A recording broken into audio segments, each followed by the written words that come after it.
Before I introduce the wonderful people on this panel, let's just have a moment of evocation. I invite you to turn within just a brief moment and get a real sense of gratitude and thanksgiving in your heart.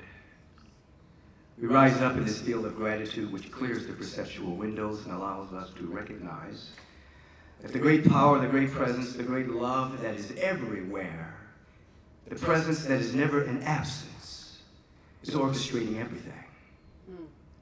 And we stand in its midst, living, moving, and having our beings in it, one with it, that the very word that is being spoken now is its law and only knows its own unfoldment. The word spoken, that these precious moments together this evening are moments of the radical insight, revelation, spiritual camaraderie, receptivity, availability, that each of us may become more, never less than our true selves, and come together in a united, dynamic, energetic, that will allow for the realm of ever-expanding good, in other words, for the kingdom of heaven, to reveal itself on earth as it is in the mind of the infinite. I give thanks for this, and more than words can say or convey, and allow it to be so. And so it is. So it is. Amen. Before I read the paragraph as to the kickoff as to this particular event, I want to introduce you to the individuals who are sitting with me today. I'm not going to give the whole bio, you have that, but I'm going to give just a little bit because we want the time to be. The bios are tremendously long. We're the bishop, the Reverend Dr. Yvette Flunder, presiding bishop of the Fellowship of Affirming Ministries under the United Church of Christ. Extensive work that she's done. With the Bishop Joseph Tolton, the director of the global ministries, the Fellowship of Affirming Ministries, right here. We have Dr. Kenn, spiritual director for the Centers for Spiritual Living. We have the Reverend Erin, McCabe, the senior minister of the Unity Village Chapel. And so on. This is a team here. I'm going to read this paragraph. Intersectional justice. Oh, I'm Dr. Michael Beckwith, Bishop. Spiritual director of the AGNT Spiritual Center, co-founder of the Association for Global Islam. Intersectional justice is best viewed through a prism of historical and ethical religious perspectives. Religion that serves economic supremacy over spiritual integrity, that systematically demonized traditions that recognize God within. A notion from New Thought origins to modern Metacostal activism that affirms and reclaims the spiritual endowment of each and every individual. For essential reformation to become possible, we must challenge the colonial exploitation by Christianity of women and the LGBTQ community on the continent of Africa, underscored globally against people of color. In this presentation, New Thought ministers find common ground with African-descendant Renaissance Pentecostals to bridge a darkened past with religious evolution at the intersection of faith, justice, equality, and the liberated human spirit. That's our leap-off point. Yes. We're going to begin with Bishop Joseph Tolton. God bless you. Such a pleasure to be here with you today, and I'm humbled to be with my colleagues. God bless you. Before he was an activist, Dr. Martin Luther King was a Christian who believed that the beloved community was the peaceable reign of Christ on the earth. The outright, obvious, and raw racism of both America's separate but equal policy and the colonization of Africa was challenged and rebuked by Dr. King's counter-message of justice as the force of redemption facilitated by Calvary. Racism as a core element of the American Christian faith was disorganized by the civil rights movement, which was strategically in sync with the African freedom liberation movements of the 1960s. A month ago, the world was gripped by the salacious story of then Judge Kavanaugh, who was appointed as a U.S. Supreme Court nominee. Beyond the unfortunate drama of the allegations of sexual misconduct, his nomination was a game changer for the American social and economic tapestry as the landmark decision for women to be empowered to make decisions about their bodies would now be in peril of being overturned. The empowerment of women in the Roe versus Wade decision was a watershed moment, not only for America's culture war, but it signaled a momentous shift in the future of Christianity globally. Leading up to the Roe versus Wade decision, the tremors forecasting the explosion of globalization were clear. In 1969, among a race of nations, America was the first to place a man on the moon, suggesting that there were new frontiers, unlimited possibilities, and that America could win globally. In 1972, Nixon went to China, suggesting that markets were now global and that, in fact, China would be America's rival. Between 1960 and the end of the 70s, African nations were being liberated, and the liberation fighters who had now had to govern, and they were looking for ways to secure their authority and to gain wealth. And then in 1973, we had the Roe versus Wade decision. While the world was pivoting toward globalization, the U.S. court decision marked a turning point as America was now on its way from being a nation confined by Judeo-Christian social ideas to being a secular nation. The reach, impact, grip, and determinative power of religion in American politics was no longer a foregone conclusion, but now required an intentional strategy. American, mostly white Christian fundamentalists understood well where America was going, and in fact, they were right. According to the Pew Center for Research, between 2007 and 2014, the number of adults who described themselves as Christian dropped by 8%, representing a net decline of 5 million. About a third of millennials now say they have no religion, up 9 percentage points within that same time frame. And shockingly, 18% of adults who were raised in a religious faith grow up in America to reject that faith as adults. These behavioral shifts are all juxtaposed to the stunning growth of Christianity in Africa and Asia. Africa's embrace of Christianity is so substantive that the flavor of the faith which emerges from Africa will become the dominant strain defining Christianity for the next 100 years.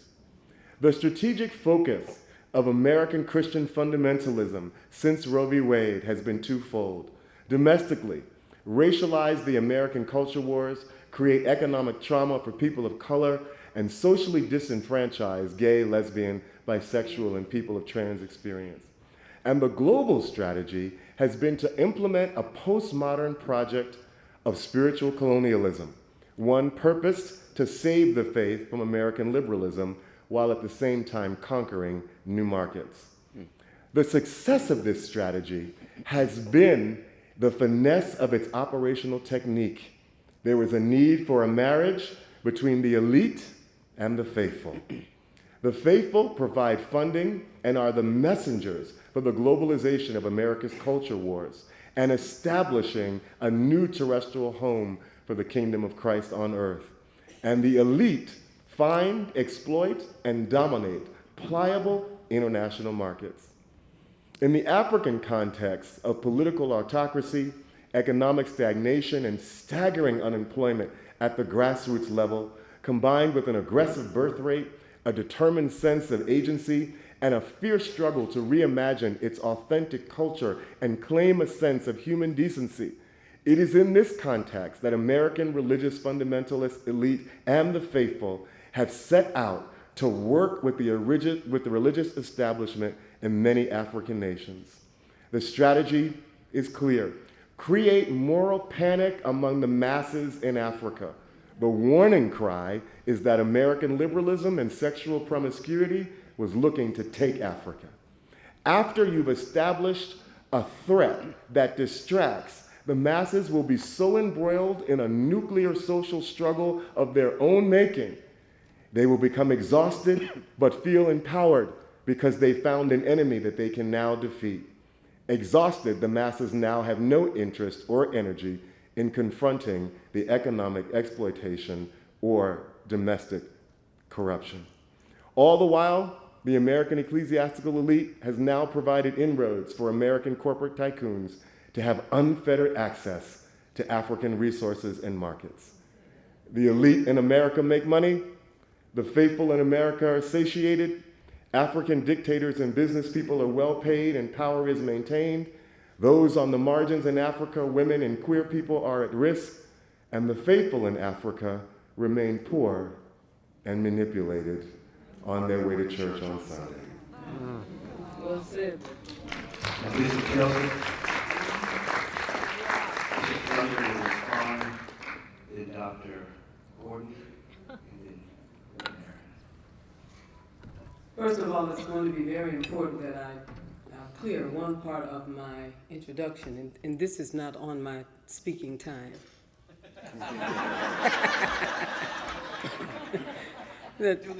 Thank you, sir. That I am the presiding bishop of the Fellowship of Affirming Ministries, and I am an ordained minister in the United Church of Christ, and those are two separate realities. And it's important, in harmony with one another, but two separate realities, and I want to say that on behalf of my TFAM family and my UCC family, and all of my New Thought family that is here in this gathering. I am also a doctor from the Holmes Institute. And how about that? So I have triune realities going on here. A couple of things. Hello, family. How are you? It is a great blessing to be here. I would like to say a couple of things that are in connection to what it was that Bishop Tolton just shared with you. There are three, what I have come to call real sins of religion. That is the sin of absolutism, it is the sin of authoritarianism, and the sin of exceptionalism. And I call them sins because I believe they are contrary to what is the heart and will of God in our time. I also think it's important that I lift up, maybe a better way to explain this is that all of us in all the ways that we believe, even when we are radical in our inclusivity and our desire to include others, still are often burdened with the feeling that what we believe is best. And what the poor other people, even if we just feel sorry for them that they believe like they believe, bless their hearts. They don't have it like we have it. That's a sad but important truth about religion. And I think it is important for me to lift that up because it is at the root of what makes religion at times so fragmenting and so dangerous and so problematic in the ways in which we live it. And to the point about what happens in Africa, I want to reflect just for a moment on the work that we do through Bishop Tolton and with Bishop Tolton in Africa, that if a colonizer, whether that colonizer is coming to make your body a commodity or your goods, your land a commodity, if a colonizer can convince a people that their conquest is a God conquest, that it is somehow the will of God, and if the colonizer can convince people that all of the stuff that they have, the stuff that they are bringing, the stuff that they represent is good, if it is both God and good, then somehow people will believe that this is the will of the divine, that they have it. I have seen people who have incredible artwork, incredible clothing, incredible systems, incredible abilities and talents, who will allow themselves and their own cultural realities to be diminished in the face of the clothing of the colonizer.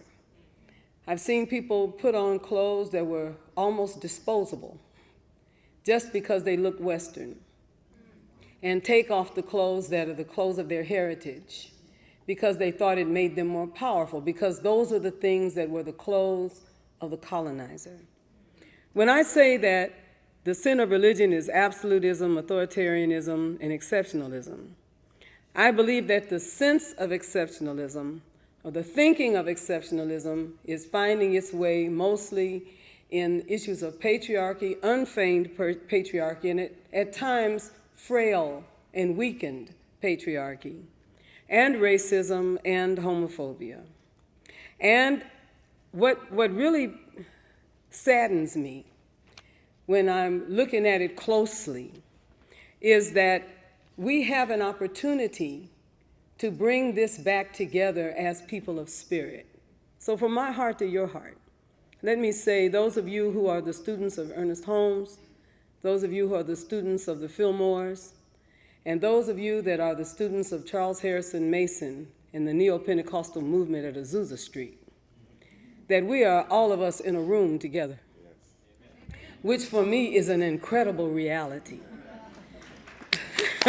That's an incredible reality.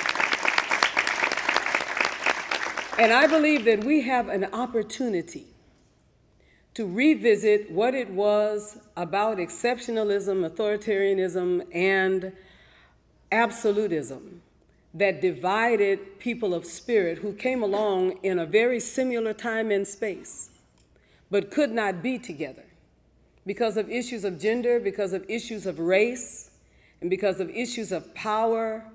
There were reasons that they could not be together. I find it intriguing that people who moved by spirit and were motivated by spirit, we just got through 275 of us spending a conference at Unity Village. Where's Jim? I saw him come in. Jim knows, who's the manager there at Unity Village. 275 black Methodapticostals at Unity Village. I need you to get that. And the sisters and brothers, the siblings, they treated us like we had been together all of our lives. We spent our time, and it was authentic. You know, I don't play. You understand? I would have known if somebody was, as we say, faking the funk. I hope you're recording this. I would have known. But we were together in spirit and authenticity, because what we are pushing against now is the ways in which any of us have to feel that our way is better than someone else's way. Pushing against any idea that somehow or other will spill over and suggest that we are exceptional, even when we think ourselves having evolved beyond having those realities still exist for us. And the only way that, for instance, and I'm gonna stop, Ken, that racism will really be something that we overcome is if we are intentional about pressing ourselves together, about spending time. I imagine that most of you know very little about chitlins. Some people do. Raise your hand if you ever had them. Bless your hearts. I see all the black people in the room, I see. Now, if you haven't had chitlins, you will not come into them late in life. I'm trying to tell you that. But what I will say to you is that it's a cultural reality for those who have had them. Because I don't know haggis either. I don't know, blood sausage. And I understand that there are some things but I will have to press my way to you, and you will have to press your way to me. And the only way that it will happen is if we are not tricked and fooled into thinking that any of us is exceptional and above the other. That is the way that it will occur. And then we can go to the continent of Africa and speak back into that environment and say to people, you were great before the colonizers came. And if you can really embrace that, you can share your greatness with others. God bless.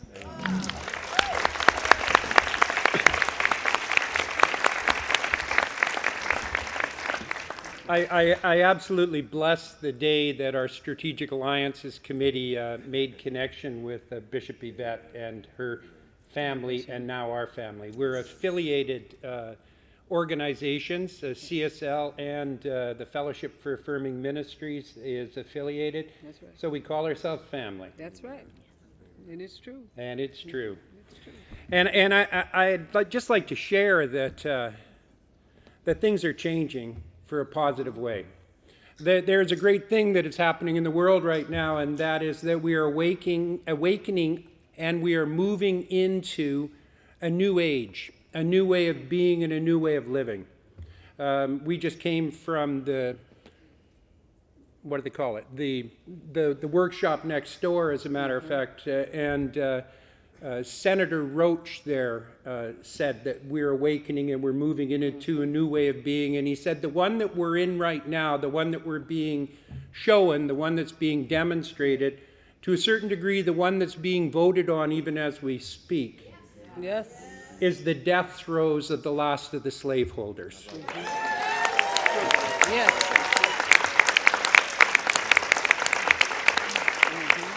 And I'll add to it, as a white male over 50 years old, I'm probably conspicuous up here right now, but I would like to add something to you, and that is that we are waking up. And when I say we, a lot of you are already awake. I am talking about white males over the age of 50 years old who have been given the privilege throughout our entire lifetime of being white males over the age of 50 years old. And we praise the goddess, and we are waking up, and the waking up is really occurring and happening because we have a new technology and a new way of learning and a new way of living and a new way of loving that's showing up in our world. And because of our access to what is going on in the world at any given moment, we no longer can afford to pretend that we don't understand what's going on. Right. That's right. There is in essence, there are two types of oppression. The first type of oppression is the overt oppression. That's where we witness primarily black males being killed on the streets, where we witness women earning less than men, where we witness all of the different oppressive natures that go on. And we've been raised in a life where we're accustomed to seeing that on television, where it's thrown in front of our face and where we can look at it and what we say is, that's no good, that's not going to happen in my life. But there has been a complicity that has taken place, and that complicity is a complicity of ignorance. Because the second way of oppression is the systemic way of oppression, which is legislation and movement and things that are chosen to do, ways of being as our societies, which actually promulgate and maintain the oppression in all the other nations, in our own nation. All other things that are going on, whether or not be racial issues or gender issues or homophobic issues, you name it. And that time is coming to an end because we are awakening. And the most important thing that we can do is help the awakening. Yes. We are a teaching healing organization and structure. And we must continue to teach the truth as it's demonstrated and seen, and to awaken humanity to the realization so that they no longer have an excuse to say, I'm sorry, I was ignorant, I didn't know that that was happening. I am complicit in my way of being that because I did not start waking up until I met people like Dr. Deborah Johnson and so many of our community in CSL that have already been awakened, until I was given the opportunity to be in connection with Reverend Bishop Michael and Bishop Yvette, to be able to make those contacts, to be able to talk to the people who actually began to make sense to me and understand, because before that time, I didn't know there was a problem, not because there wasn't a problem, but because I was ignorant. And for that, I apologize. I think that what we require most in our world today is truth and reconciliation, a dialogue where we can get together and we can actually talk and we can see what the issues are, instead of trying to sweep and hide it under the rug, saying that it doesn't exist because A, we're too frightened to look at it, and B, we're so filled with fear that someone else will actually take something that we think we already have. And the truth is what happens to one of us happens to all of us, so this oppression is suicide. And it's necessary for us to awaken and to move into the 21st century, knowing the equality, knowing the beauty, knowing the magnificence, and knowing the divinity of every human being, no matter what. Good word. Thank you.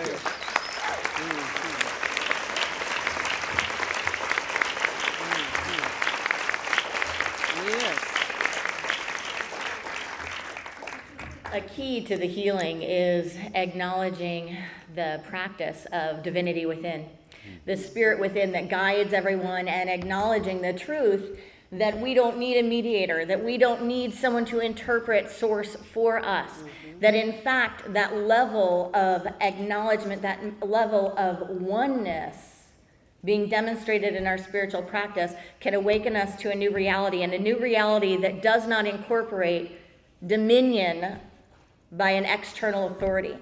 Once we begin really embracing the possibility that the divine exists within, that God is within each being, Yes. there is an absolute that has to be taken with that, and that absolute is that we are born with inherent worth. And once you get that for yourself, once you really truly acknowledge that the God presence is within every single heart, Yes. it becomes impossible to deny that God presence outside of yourself and within yourself. Therefore, if you are treating another with oppression, you get the awakening. You get the opportunity to heal because you're on a path of listening. When we throw that out, and when we refuse to acknowledge that every being, by divine birthright, has the ability to intuit their own spiritual practice and their own spiritual path that leads them towards enlightenment, and that is very honorable, no matter what it looks like on the outside, no matter where they may be, when we really get that, we create a level playing field. Because people are listening within, and they are no longer at risk in the same way of being taken over. Back to Joseph's opening comments on dominionism. In addition to economic exploitation of religiously colonized groups of people, and exceptionalism, which breeds patriarchy, racism, and homophobia, Yes. there is a tendency by self-interested religious organizations to demonize spiritual teachings that embrace God within. The notion of an external, even anthropomorphic God is essential to a theology that must sustain the role of a canonized mediator between woman, man, and God in order to thrive. Yes. These are the immovable foundations of hierarchy and patriarchy, the Old Testament God. Yes. God within challenges the whole religious system. Amen. It is in the spiritual practice to go directly to headquarters and to wake up internally in our own, internal cosmic universe from the sleep and the slumber to see what is the systemic issue within my own being. That's right. When we have not necessarily mastered, but practiced that within our own selves, we can see it in the world, and we are open to seeing things we would have otherwise been blind to. Rather than shutting off the cries of others, saying, no, there is something else going on here, we really begin to get it because we have seen it within ourselves and we've demonstrated the healing within ourselves. So we ask questions, we look more deeply, and we say, show me what needs to heal. Show me how I too am asleep. And show me how to awaken. And when we all go to the same place, not the egos that exist outside of ourselves in other authorities, human authorities, but when we all truly go to the same place, the divine within, there is always one answer, and there is only one answer, and it is wholeness, it is unity, it is oneness, period. That's good, sister. Give it a little bit of love, just the first round of dialogue.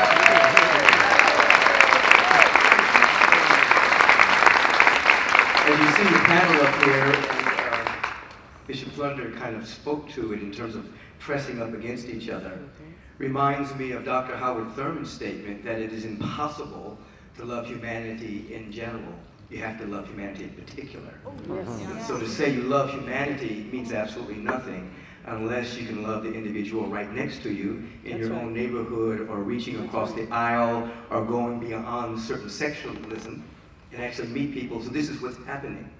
I look at Dr. Kenn, and he was mentioning, I think when she was mentioning the death throes of certain things, and as I sat here, Dr. Daniel Morgan came into my mind, the founder of the Guidance Church of Religious Science. And when he graduated from the School of Ministry, he was starting a church with a white man, and headquarters disallowed it. They said we can't have an integrated ministry. So within our lifetime, we have seen a shift in that take place. He was not allowed to do that. Dr. Homer Johnson was not allowed to finish the School of Ministry because of the racism at that particular time, and ultimately he did. So we are seeing progress, and we are seeing pressing up against each other.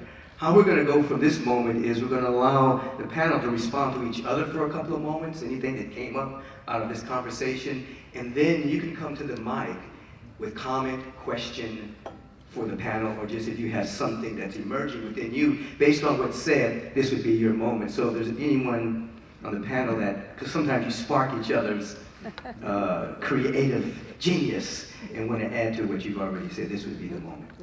I have to start with saying, when we did our time together to prepare for being with you, Joseph started out, and the description of the systematic colonization that is going on right now, That's right. it just took me to a whole new place, really getting that and seeing that and watching how intentional and strategic it is. And how if we don't wake up right now, that is the direction it's going. And that makes our teaching so critical, because right now on the planet we have people, you know, hearing that they are born in sin, that they are not enough, like they are taking off their incredible garb, their incredible traditions, their incredible source-sustained spiritual practice, and trading it in for a disposable Polyester. No, it's the truth. And what an incredible disservice the means of the funding of these centers does to our North American churches as well. It totally makes the playing fields totally uneven. And I would like actually Bishop Yvette to address a little bit. I know we had the opportunity of meeting William Barber in New Orleans last year. And I just want to tell you, tomorrow he's delivering a sermon here, and I strongly recommend you go and pick up on him. What time? Well, I don't know. Early. But I know that you and I have talked about this a Yes. lot, how Yes. the funding for the major churches is really coming from private funding and going into Africa, and a lot of it staying in North America and building the congregations here. Without question, religion is big business. Let me say it again. Religion is big business. It is the only business that I can think of where you can gather a huge bevy of volunteers who pay to be there. It is an incredible reality. And when people are made to feel that there is some form of indulgences, some way that you can give economically to get in God's good graces, people are given to doing that. And we can then use, as religion, those funds to do what needs to be done in the thinking of those who are in charge to promote the ideas and feelings and designs and oppressions that come. And let me just say that right now, that reality is happening in two different real ways in Africa, in my opinion. One is the existing realities of mega church spilling over into Africa, and basically using a biblical model that is very similar to what comes from the story of the folks who were in exile in Egypt, who left Egypt and went back, as you know, to Canaan, and went into Canaan because it was the will of God that they take the land. And because it was the will of God that they take the land, as soon as a group of people are convinced that it is the will of God that they take the land, that reality happened biblically based to Native Americans here. That reality is happening biblically based on the continent of Africa now. And now, there's a huge insurgence of Asian power and Asian money also coming to Africa. And where they can't break through, then they get with church people. Come on now. So well, how do we break through? We get with religious leaders and we convince the people that this is now the will of God, that we do this. So it's biblically based. But when I say religion is big business, what I mean by that is that an incredible amount of money is generated. And then that money is used in the name of God to oppress over and over and over and over again. It's the only thing that I know of where folks can give everything that they've got in order to get something from God. And if God doesn't deliver, they come back and do it again. God will give you a car. Well, God didn't. Well, I'm going to try again. It's worse than going to casinos.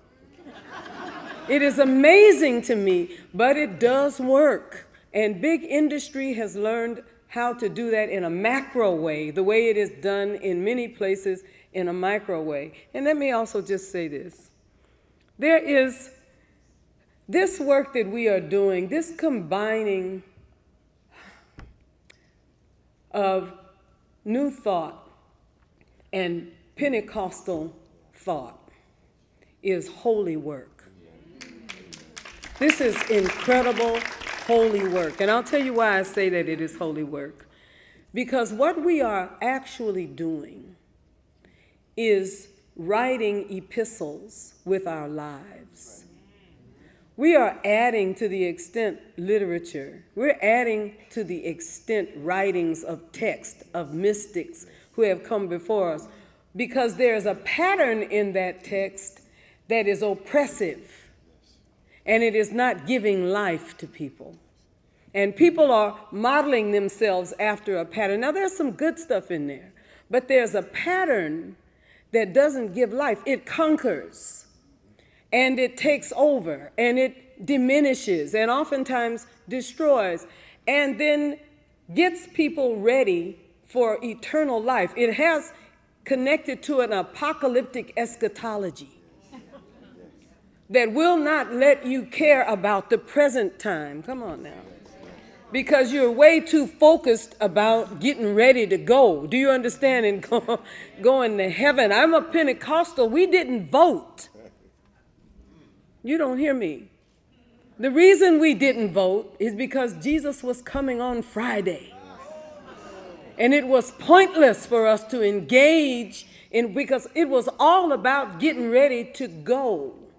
So what is written in the text and how it has been interpreted, our sitting at this table together today suggested something so holy. I saw Carlton Pearson come in this room. He's Back yonder. How come you're not up here? What is that about?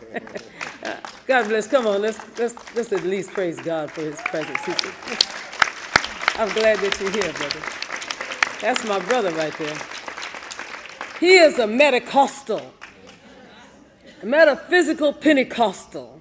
And I know that I'm probably wrong for taking this time, but I will simply say to you, from my heart to yours, that there is a holy work happening here, because we are writing living epistles that are going beyond what is missed in the way that we have manualized Holy Writ. And whatever may be the Holy Writ that somehow keeps us from getting beyond the big business of religion and moving to the point at which we begin to organically connect to one another. Whatever is in the way of that, we are the people who are writing the living epistles for the people who are coming. And we are writing them with our lives. This is Holmes too. This is Fillmore too. This is Charles Harrison Mason too. But this is also Apostle Paul too. And the writings about Jesus too. He never wrote anything himself. The writings about Jesus too. All of those things, we are physically embodying those things right here now in this room. God bless. Yeah. Yes. Thank you, Michael. We have approximately 15 minutes left, I know. so the panel could continue to riff off of each other, while you, if you have a comment or a question, you can come to the microphone. I do want to point out, we did point out Carlton Pearson, who I was going to point out earlier.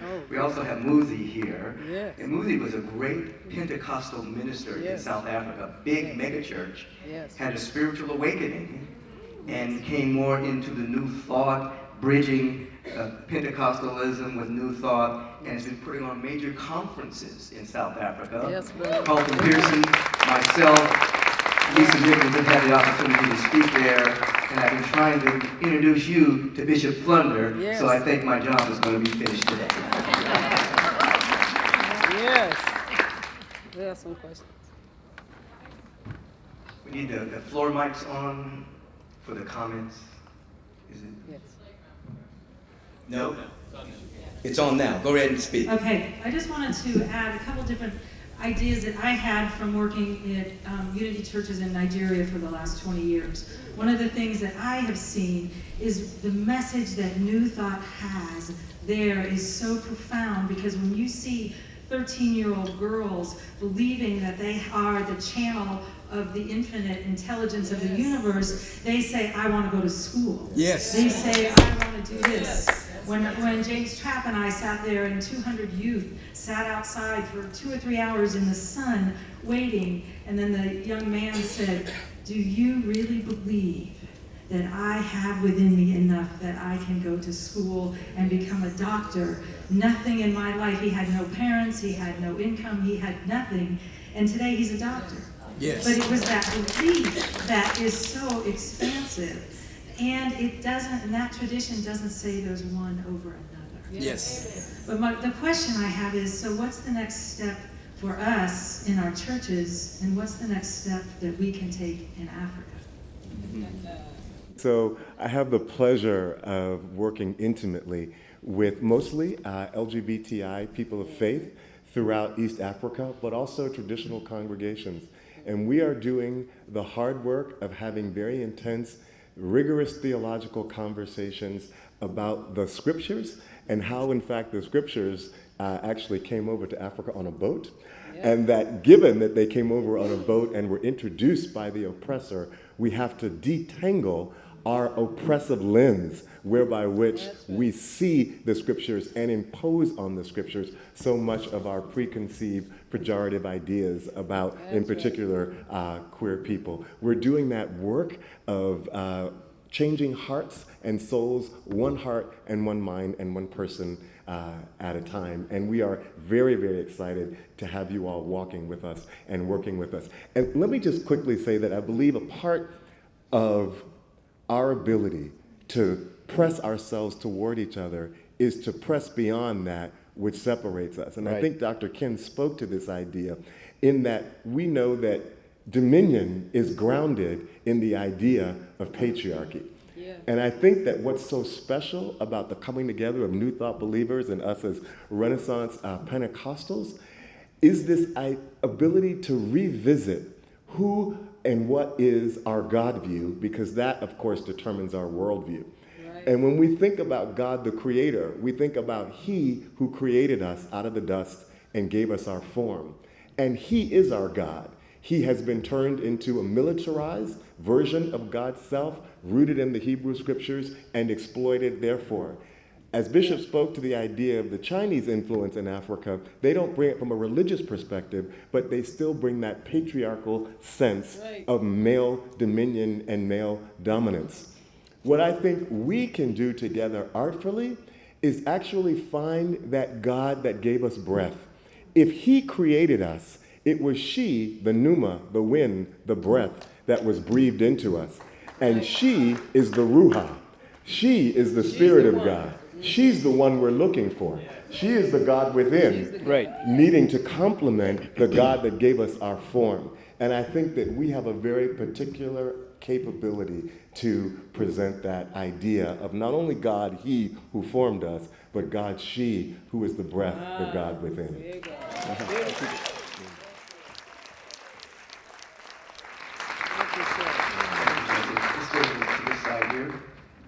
Greetings, I'm Reverend Dr. Diane Johnson, and blessed enough to be a member of Bishop Flunder's church, as well as First Congregational Church of Oakland in the U.S. And so thank you for being revolutionaries.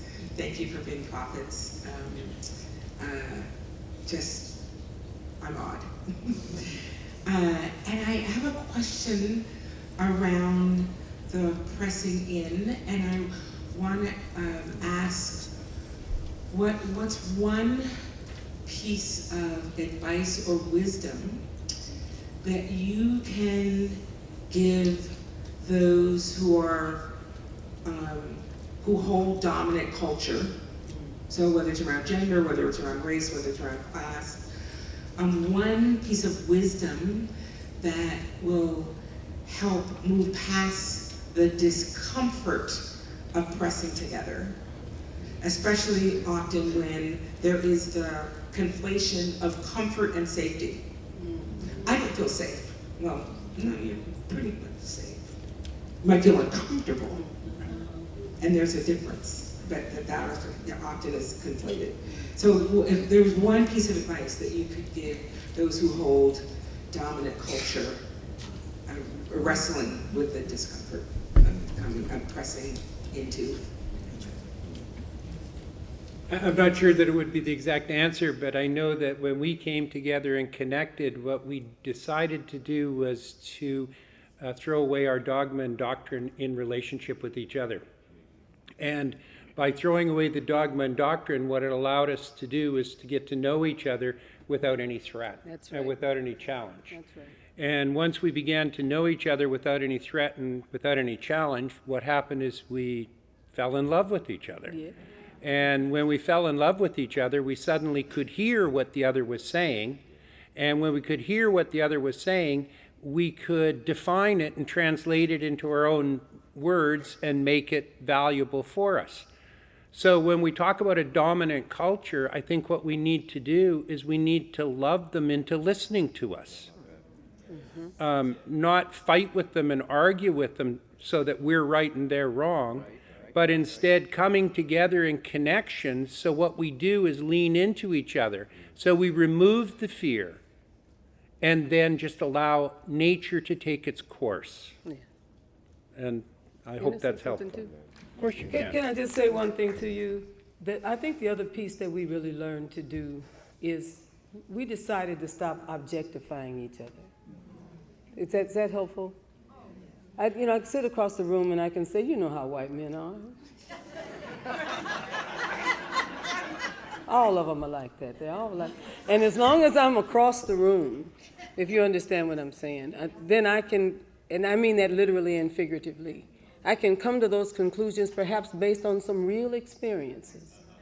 But when I make a conscious decision that I am not going to objectify, what I'm going to do is press in. When we hug a lot, and when I press in and I hug Kenn and Kenn hugs me back, what I can feel is his heartbeat. And it goes beyond all the superficial stuff. It's a decision to make, not to objectify. It's a decision. It really is. I'm practitioner Chuck Willis from the New Thought Center of Spiritual Living in Portland, Oregon. And the bottom line of my question has to do with the importance of how we do what we do as equal to what we do. How we do it is just as important. My question being, how do I hold in sanctity Donald Trump and what he represents, perhaps pulling the short straw that says, okay, I'll go be the asshole that is needed by humanity right now to motivate it into transformative change. How do we remember the sanctity of those that don't look the way we would like for them to look or behave the way we would like for them to behave, while we stand in principle and in truth on behalf of the universe? Oh, Jesus.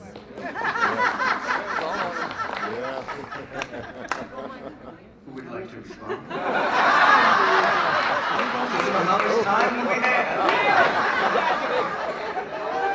Jesus. You want to know how to hold that tension. I think some of it is, in our own individual practices, to just feel your heart center and where you're coming from. Are you revved up? Is your ego revved up? Is your ego in a bunch about it? Or can you be in both worlds? Can you be in the mystical and can you be in the physical reality too? And the physical reality is very uncomfortable. The physical reality is something that we must stand for, something that we really believe in, that we're connected to, that's in the core of our beings, which is the sanctity of life in all beings. But can I be in the place where it's not personal, where I'm seeing a pattern of unfoldment happening, where I'm seeing humanity work this out, where I'm seeing that person show up the way they do? Am I, as a person, getting jacked up in it? Is my ego up in it? Or am I being in the world, but not of the world? And Dr. Michael also in Sacramento earlier this month said something I thought was extremely pertinent. And he said, if you really want to live a happy life, you have to forgive, and I'll tell you how to forgive. And so I was all waiting on the edge of my seat. And he said, stop blaming.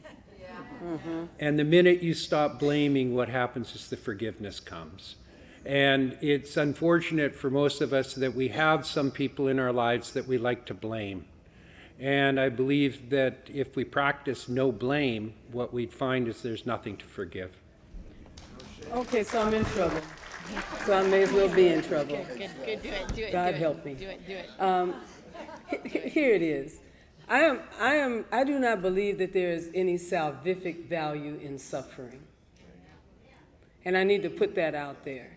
Because I was taught to believe as a woman that it was the will of God, and as a black person, that I needed to accept the suffering that came along with those realities for the will of God to be done in my life. I do not believe there is salvific value, redeeming value in suffering. And so where I can draw the line with people like the conversations about the occupant of the White House is to say openly that I don't welcome abuse. And I will reject it. Yes.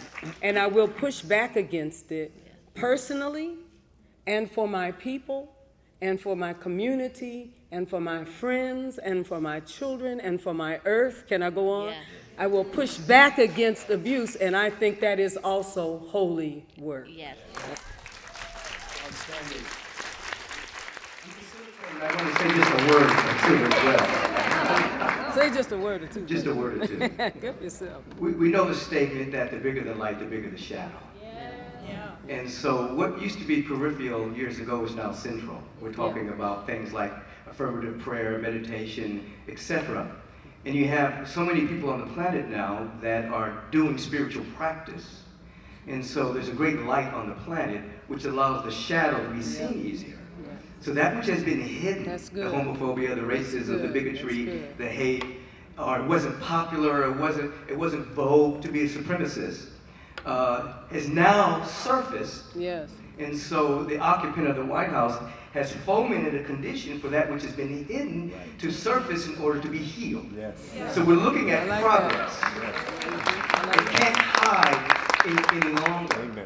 And so it's up to us to use our spiritual practice to not allow anything to bring our vibration down and contract. That's good. We have to keep our heart open while we do the good work. Yes. I We like can't that. hate.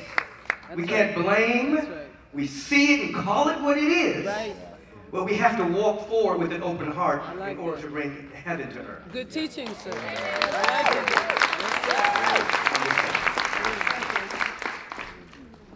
My name is Reverend Hadra Rahim from Brooklyn, New York, with One Love Center for Spiritual Living.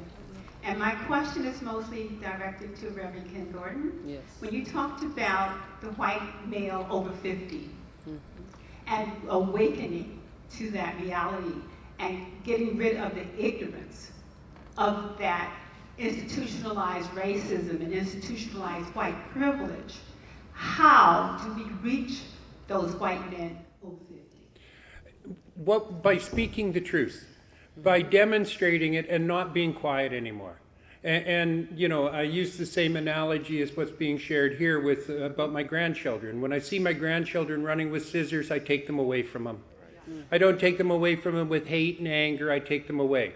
What we have here is we have a massive amount of people that are ignorant. Ignorant meaning they don't know. They don't know there's a problem. They don't know there's an issue. They can't see it. But with technology today and with the ability for us to be able to learn what's going on the other side of the world in a minute, what occurs is people are confronted with the facts, and when they are, they will choose to act in the same way as they do when they see overt oppression. And that is to say, not on my watch, not where I want to do it. So it's important, more important than it's ever been before, for us to have a voice. Not a voice of anger, not a voice of hatred, not being against something, but actually speaking up and saying, I'm sorry, that doesn't work. We need to take the scissors away from them because they don't know how to take care of themselves with it, and they might hurt other people.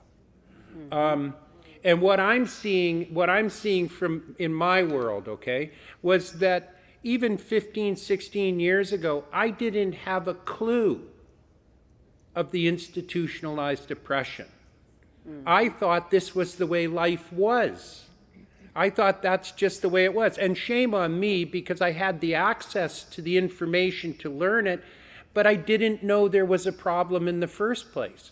It's only after I began to associate with people who said, you know, don't you think it's odd that this is all happening over here, that it began to make sense.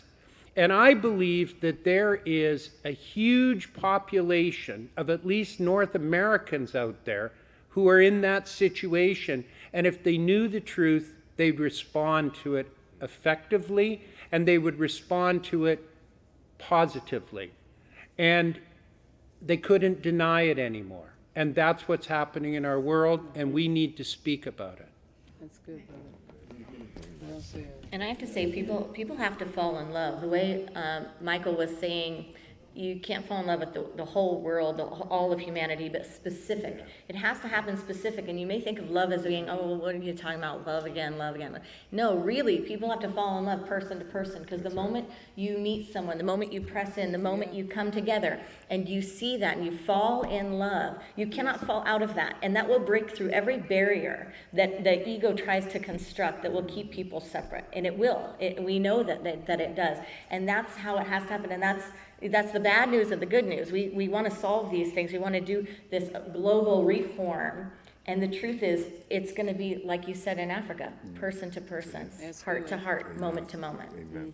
Excellent. Well said. We have maybe time for maybe two more. We're going to just go right here, this side. I'm Reverend Barbara Schreiner-Trudell with the Centers for Spiritual Living. I am also an assistant minister with the Universal Foundation for Better Living, and I am a regular minister with the Unity Churches here in Toronto, Southern Toronto area. And what I want to say is I love everything that's going on here. I believe love is the answer, regardless of the question. And I'm just saddened to see 3 men and 2 women when the Reverend Dr. Sheila McKeithen of the Universal Foundation for Better Living, who is president of that, who was in town for this conference, isn't part of the panel. It would have been lovely to see her here as well. I consider myself a New Thought bridge for the 3 main New Thought religions, so I just want to say thank you all. You're doing blessed, beautiful work, and maybe the Reverend Dr. Sheila could be participating in future. Thank you. Thank you. Now, when you see her, say that, because she's been invited. Okay. She's been invited to be a part of the leadership team as well. So there's no pushing out, only pressing in. Yeah. Just want to keep the record straight. She's a dear friend of mine. Yes, right here. Hello, I am Reverend Andrea Basil. I am with the Fellowship of Affirming Ministries, and I am also with the United Church of Christ. In response to the question about how do we hold the current occupants of the White House in a place of love in the way that we are intending to spread love in the earth? How do we have action that will stop some of the nonsense that he's putting forward? As a practitioner of Christianity and one who believes that I am the embodiment of Source, I believe carrying the power of Source within me, I carry also the responsibility of being Source. Yes.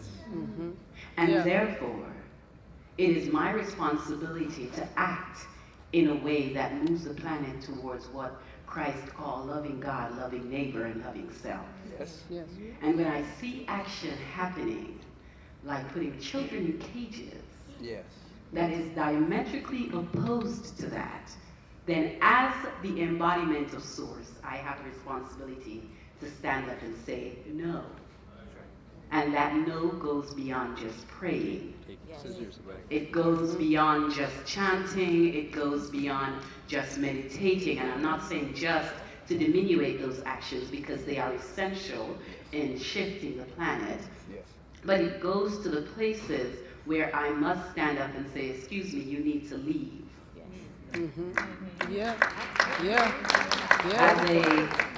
As the embodiment of Source who shows up in this lifetime as a strong, beautiful black woman, I am responsible to my children, to my ancestors who were before me, and to my generations to come to say no. And so how I react to the current situation is in a way that is loving and strong. Yes. Yes. Loving and strong. Yes. So as an activist, it's okay to walk in the streets. It is okay to pump my fist in the air and say, break the bags and let the rice run free. It is okay to say no. It is okay to push back in really essential and tangible ways. Because sometimes I feel like as spiritual practitioners, we become so heavenly minded that we're no earthly good. Sister. God bless you. Walk praying with our feet. Yes. Reverend Kevin, I think you might be the. Is there another group trying to get in here? Because you may take a couple more moments. Reverend Kevin, go ahead. It's Pentecostal to be from late. University of Sacramento, California.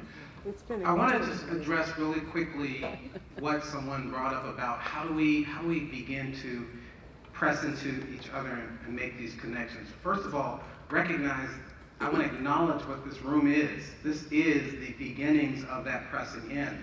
This is the beginnings of that, and we're actually living in a time where the folks that are interested in doing this work are here. Do you get that? Wherever you travel from, you are the ones who are going to be doing it. So you are the candidates, and you're qualified with however it is that you've come. This is my 4th parliament. And at each parliament, what I've done is press past my own uncomfortability and ensure that I have a cultural curiosity, a congregational curiosity, and a color courage, a color bravery. What that does is it makes me have courageous conversations and establish lifelong connections with individuals, because the times that we are preparing for are now. I mean, like, we're living in those times that we think we're preparing for. We're here now. And so what's possible, especially for many of us in this room who find ourselves engaged in activism alone, not having enough individuals to stand with us, because what's happening is I'm waiting to see when it's going to require me to put skin in the game. The time is now, Right now.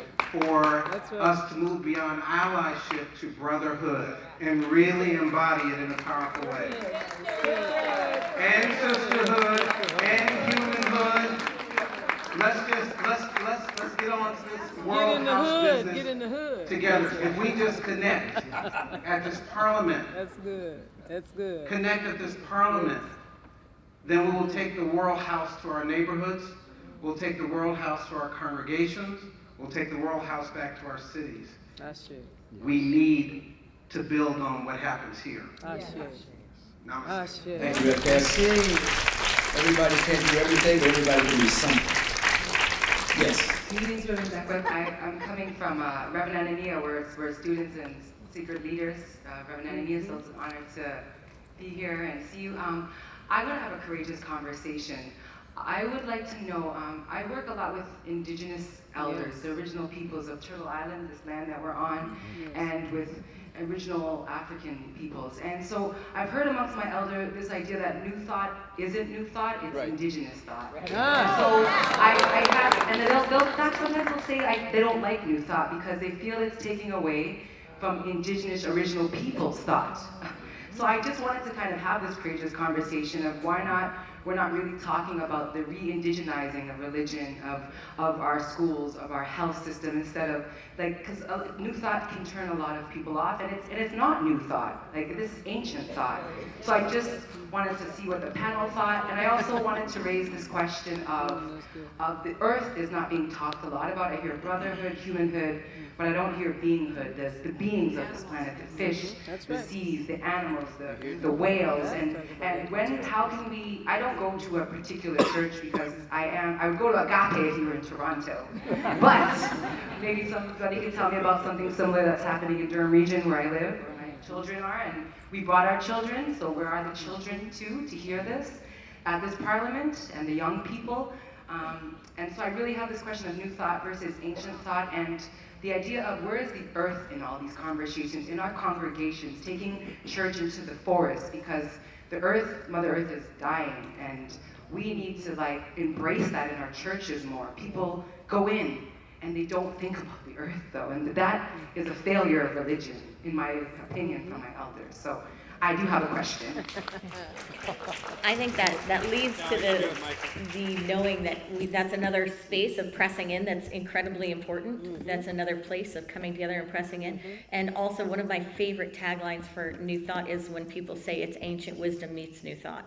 And that's something that I think has been heard over and over and shared, and an acknowledgement of that. And maybe we need to be saying that more often. That unity is where ancient wisdom meets new thought. CSL is where ancient wisdom meets new thought.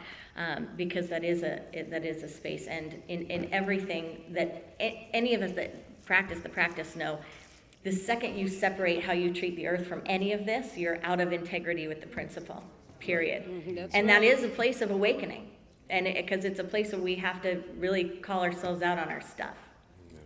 Good. Absolutely. We often say new thought, ageless wisdom, putting it together. New thought emerged as a challenge against the prevailing Christian thought of the time. Yeah. God external, him external, anthropomorphic God. So it became new thought. Even though the thought isn't new, it's eternal.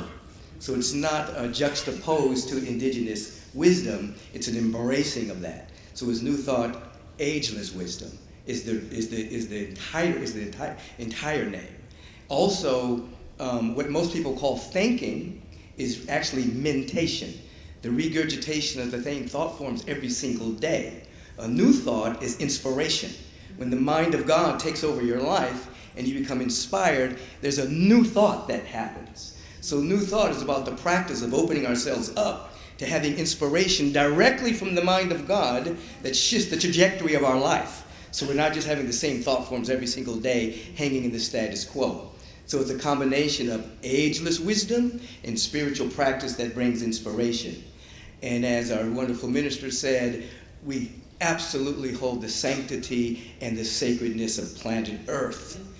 Without the greed, without the consumerism, without the war and the destruction of the planet, that's all very sacred to us. But we can't cover everything in one panel. Yes, I will share because I don't go to a lot of New Thought churches, so my elders say that, so I will share that. And I can understand the elders saying, oh, we've been teaching that for hundreds of years. Because you have. Yeah. So, again, there's more pressing in to do so that we see we're actually one and not separate. Yeah. Thank you. So just being in connection with the amazing brilliance that is on the spectrum of brilliance on the panel, and connected to what many other people have said, this idea of pressing up against. And for me, I've thought long and hard, as I've been in practice with really contemplating the different kinds of pressing up that we each need to do. So with the heart first, thinking about this idea of race and racial positionality and the vast structures of racism within the context of our continent and globally.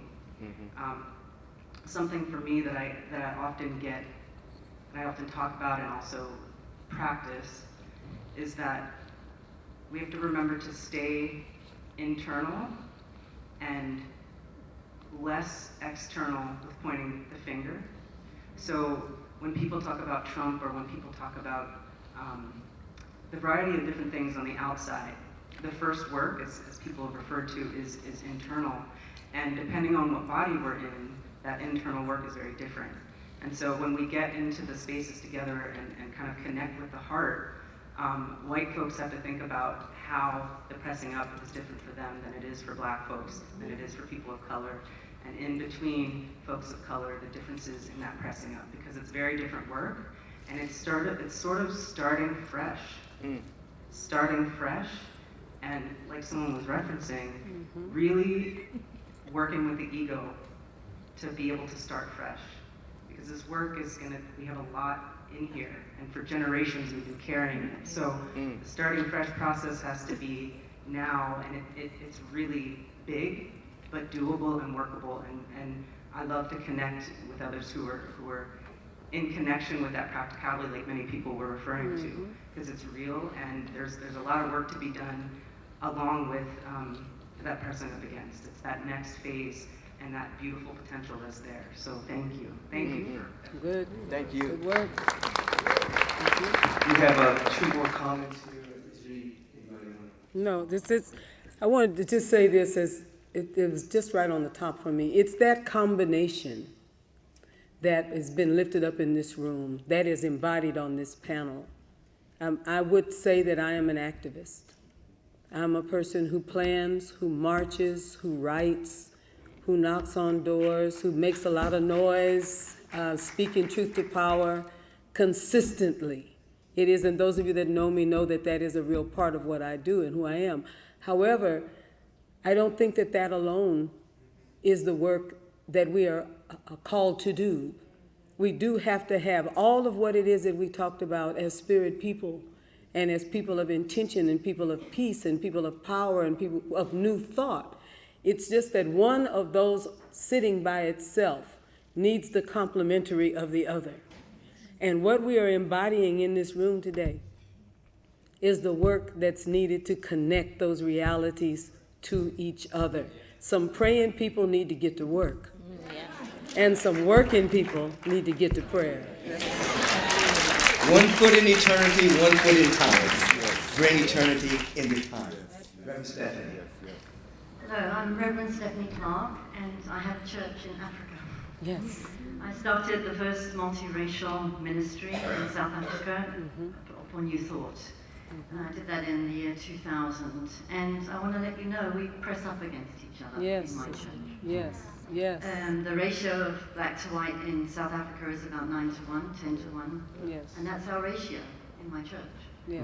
And I'm humbled that with my white skin, that I have a mostly black congregation. Yes. That they listen to me and choose to learn from me. We're a tiny congregation. I believe that for the masses of black people in South Africa at least, it's terrifying to enter the doors of a New Thought community based on the conditioning that most have received from the churches of their childhood, the churches of their own culture. They think they're going to go to the devil. It's that simple. They don't dare to come into the doors of my church, and when they come, of course, they love it and they want to stay and they can't go back. When Reverend Michael came last year to South Africa and he spoke at the Divine Feminine Conference, there were probably, I don't know, Musi, it was about 95%. Musi organized the conference, Bishop Jackson was there, Dr. Tavo spoke. I'd say it was about 95% black people in the audience, wouldn't you say that? And of that, how many were pastors? Maybe 30%, is that possible? About 30% pastors. So I was on stage talking about God and sex, which is my favorite subject. And the pastors were loving it.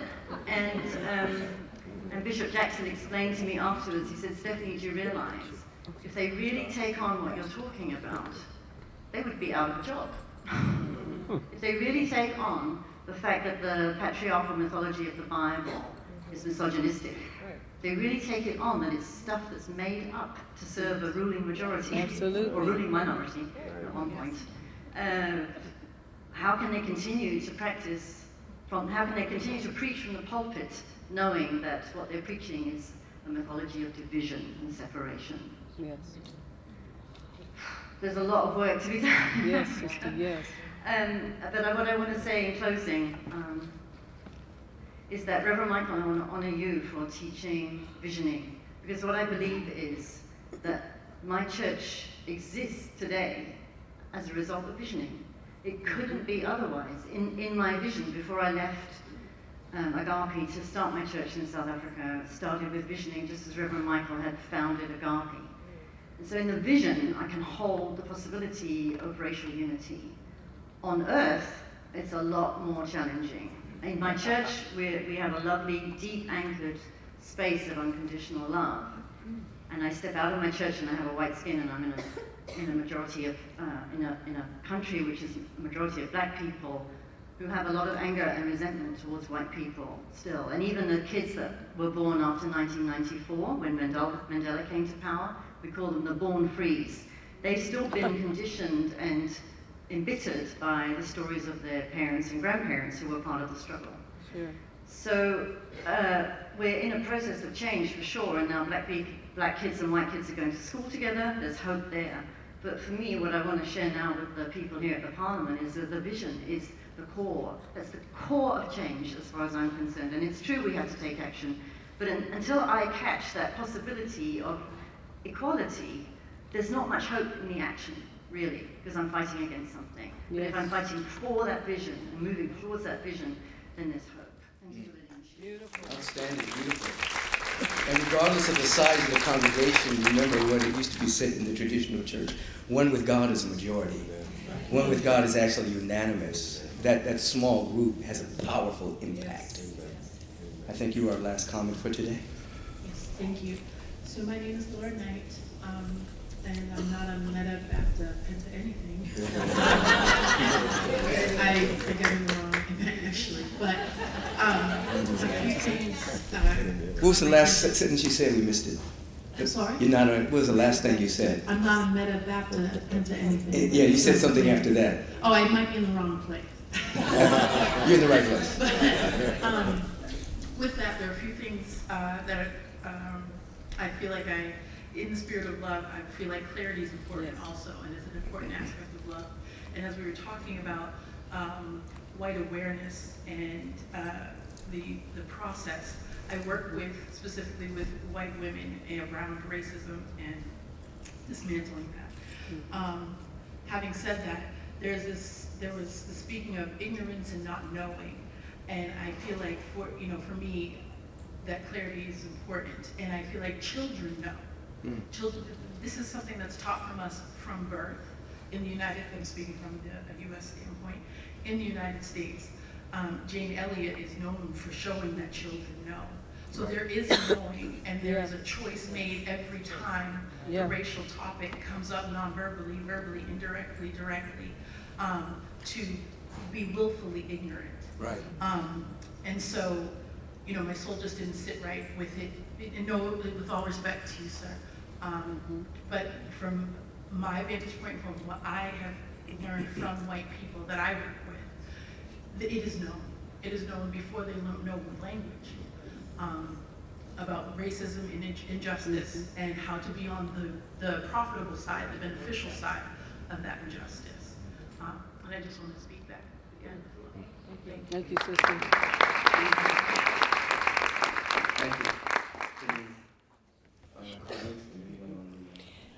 So I want to invite us into, as well as part of our kind of healing edge in New Thought, to release any metaphysical malpractice around each other and our responses towards activism and towards, taking the scissors out of hands, etc.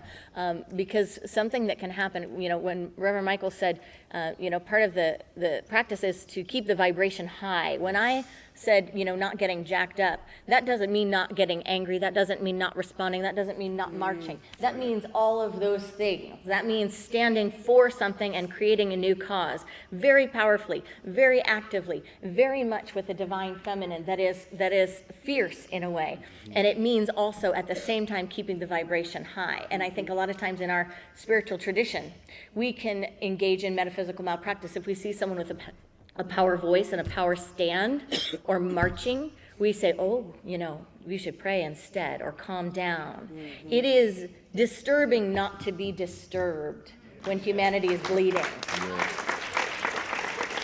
So with that, I invite us all to just enter into a moment of prayer and consciousness together, activating a vision, breathing into a field of consciousness that is the highest vibration available and accessible to each one of us and to us as a collective.